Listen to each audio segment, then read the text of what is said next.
it's completely out of control, Megan. The police clearly don't have a handle on this situation. I just watched a group of young males get out of a car and just start pelting the police officers with bottles and rocks. They're undermanned. I don't know what the problem is, but it's horrible. It's a chaotic situation here. Rod, where have you seen any sign of the National Guard? They were called in. They were placed on standby. They were supposedly ready to help if needed. It sounds like they're needed. Well, they are needed. Let me tell you, if they don't get this situation under control within the next couple of hours, this whole city is going to burn down. I mean, everywhere you turn, there's rioting. I mean, every store on this block where I'm at now, and I'm about one block over from where the funeral was held today for Willie Gray. And I can tell you, every store on North Street is just about burned out, and windows are shattered.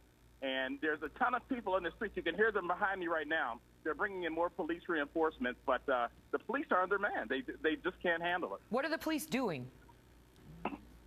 They're retreating right now. They're backing up. The crowd is backing the police up. I think they're waiting on more police to come because I see a whole stream of police cars coming up the street here. But it's just they're undermanned. Someone just threw a. Wait a minute. Hold on.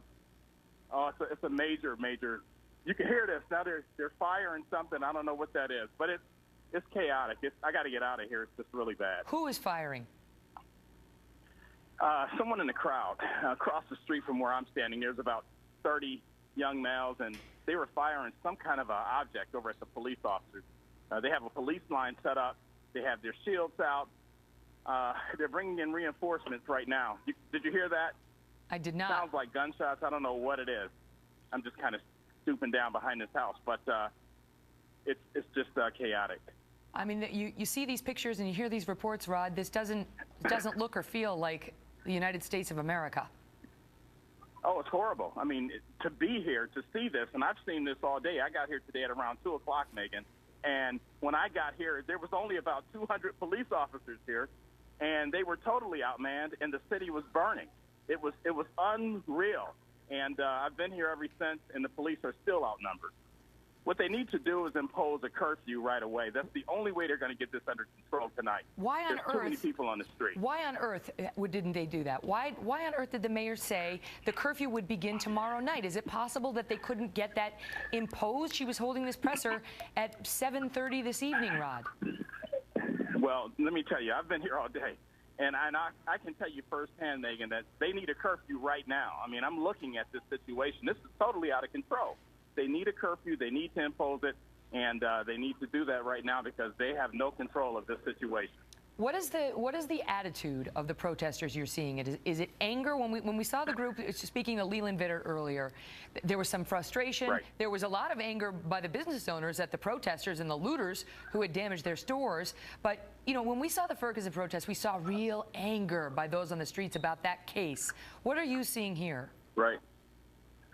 This exact same thing. I mean, I'm actually looking at it right now. I'm looking at about 30 males just pelt the police with rocks, bottles, you name it, anything they get their hands on. It's a lot of anger. Did and the police all fight over back? The city. Hold on. No, the police isn't fighting back. They're actually retreating. They're outnumbered. I mean, they need more assistance. They need the National Guard in here, and they definitely need to impose a curfew. This is unreal. I mean, it's just unbelievable that this is an American city. Hold on, an officer just got hit. Hold on, let me get closer here. I don't know what hit him, but someone threw something from the crowd and hit the officer. So there's a whole bunch of officers running over that way now. You can hear it in the background. We do understand that there are some professional agitators who are there, and we know that the head of the new Black Panther Party, Malik Shabazz, is there, who's being described by the media as just the head of the. Let's listen in. Could you make that out, Rod? No. What did they say? We're trying to listen on your phone. We heard somebody yelling, but I was speaking about Malik Shabazz, who they describe in every article as the president of Black Lawyers for Justice. This is the head of the new Black Panther Party. Right. I mean, this is a guy whose main guy was out there talking about how they need to kill white cracker babies. So he's gone into Baltimore, and others have as well. So it's not all organic protests. Some it is, but some it is agitators, is it not? Well, yes, it is. And the Nation of Islam, they were out here earlier. There was about 50 of those gentlemen out here, and no one was listening to them. And the rioters just ran right around them and continued to riot. So they wasn't much help. Yeah, because the earlier report I heard about the Nation of Islam was that they were trying at least to establish order, and some have been trying to establish order, but to no avail. Rod, thank you. Continue to gather information if you would, and I want to go live now to Daryl Parks, who is the